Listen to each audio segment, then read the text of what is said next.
my wife's best friend convinced her I was cheating. "I'm doing a lot of overtime to provide for us," she confronted me and ended up breaking my nose. I, 31M, and my wife, 29F, had a baby last December. It was a traumatic birth and my wife developed postpartum depression.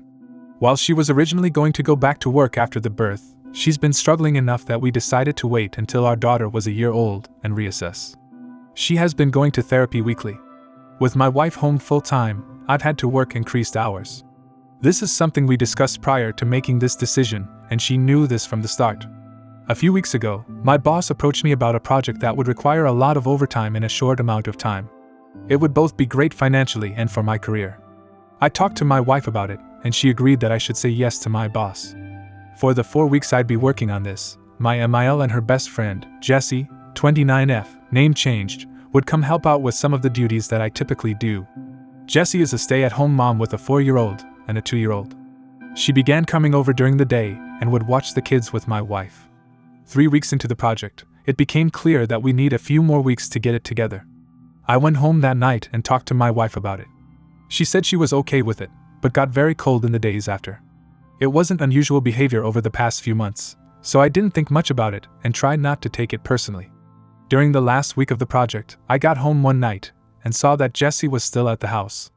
I didn't think much about it, said hi to her and my wife, and then went to go check on our daughter.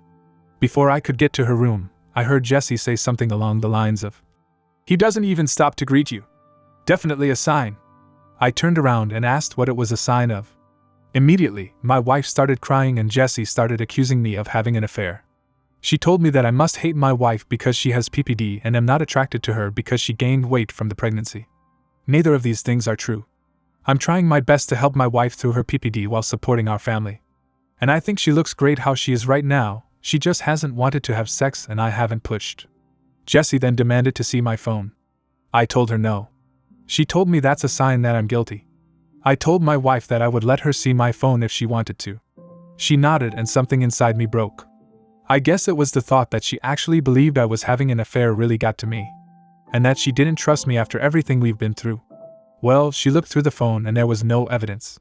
Jessie started saying that I deleted the evidence. She started screaming and woke up our daughter, so I told her to get out of the house.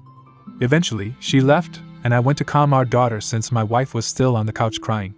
When my daughter was asleep again, I sat down by my wife and tried to talk to her about what's been happening. She told me that she's been worried ever since I started working all the overtime. I told her that we talked about how good of an opportunity it was and she agreed to letting me take on this project. She said it was very suspicious to increase the length of the project. I told her that sometimes that happens. She wanted more evidence, so I showed her messages and emails with timestamps from work and pay stubs showing the OT. She said she believed me and was sorry for doubting me. It was just that Jessie had been telling her that these were all signs that I was cheating. I asked her why she believed Jessie more than me, and why she didn't come to me with her concerns. She didn't have a real answer. It's been a couple weeks and the project is over. I actually scaled back and am trying to work a little less than I was before the project so I can spend more time with my wife and daughter. But I feel so burnt out trying to do everything and becoming resentful because in the back of my mind, I know that my wife doesn't trust me. I ask myself, what happens the next time I have a project? Or I have to run errands one day? Or if I have a business trip? Am I going to come back every time to accusations that I'm cheating? I've tried bringing it up a couple times, but my wife tells me it's not the time and that she's tired or sad. I try to be mindful of her feelings, but I wonder if that means that I can never have any of my own. I'm not sure what to do here. Any advice for how I can move forward? Update 1. Thank you to everyone for all of the advice and support on my previous post.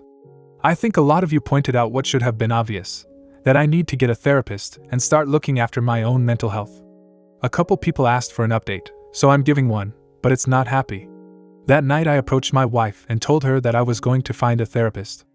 I didn't connect it to her accusations or anything, just said that I was having a tough time and needed therapy. She shrugged and told me to do whatever. Next day, I got home from work and our room and my home office were ripped apart. Things everywhere. Important papers scattered. I don't see her, but our daughter's in her room crying.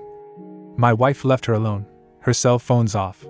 I call my in-laws and a few friends, but no one's seen her. I'm starting to get worried and I call my mom to see if she can babysit while I go out and look for her.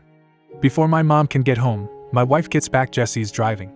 Jessie doesn't come in. She hasn't been back in the house since I kicked her out because she was offended by my behavior, but my wife does. She's clearly upset, been crying. I ask what happened. I thought at first the house might have been robbed. She starts screaming at me that I'm being unfaithful and that the therapy is a front so I can meet my mistress. I tried to calm her down and tell her that's not true, but she came at me and she hit me. My nose is broken. She kind of realized what she did and sat down on the couch and went comatose, just stared at the wall. I went into my daughter's room and locked the door. Called my mom to tell her what happened. She was already on her way, and my email to ask her to come over and take care of my wife. I packed a bag for my daughter, and when my mom got there, we left. My wife didn't even look up. We dropped my daughter off with my dad and then went to urgent care for my nose. I got blood all over my mom's new Subaru. My daughter and I are staying with my parents for a while and my wife's staying with hers. I am looking into getting a restraining order against Jessie. My wife and I are separating. I love her, but I won't live with someone who hurts me and who could potentially hurt our daughter. I am not going forward with a divorce yet, with the hopes that my wife will get the treatment she needs and we can work things out. My in-laws told me that they're looking at inpatient treatment at a local hospital. But I also have everything well documented in case of an eventual custody battle. My heart's broken because I know this isn't my wife, this is a sickness in her mind. But I need to keep myself and our daughter safe and give her the space to recover. I'm hoping that this is the right decision. Thanks again, everyone. Edit. Thank you all for your feedback. I've talked to my parents after reading your comments and came to the conclusion that for my daughter's protection, I need to file a police report. I am headed to the station now. Update 2. Summary: a woman fed lies to my wife, suffering from postpartum depression that led to a mental breakdown and her death. She now wants to speak at my wife's funeral. Denying her would start trouble, which I'm not sure would be worth it. There's more context for this situation in my post history. My wife passed on early Monday morning. Convinced by her friend Jessie that I was having an affair that I did not have, she had a mental break, which resulted in my taking our infant daughter and staying with my parents for a while. She was with her parents, who planned on taking her to the hospital for inpatient treatment on Monday. On Sunday night she came to my parents' house and demanded I give her our daughter. Because she had left her alone for several hours the last time she was responsible for her, and had gotten physical with me, I refused. I offered to let her come in and spend time with her while my parents and I were present, but she didn't want to come in and wanted to take our daughter with her. She was upset but left eventually. A few hours later, she drove her parents' car into a tree and died. The friend, Jessie, came to see my daughter and me yesterday. After some tears, she told me that she was planning to speak at my wife's funeral. She had already cleared it with my in-laws but was letting me know as a courtesy. I told her she would not be speaking at the funeral. We fought and she left after telling me that I was an asshole and not the only person who loved my wife. I talked to my in-laws who are adamant that Jessie be allowed to speak. She and my wife knew each other since they were kids and my in-laws are close to her.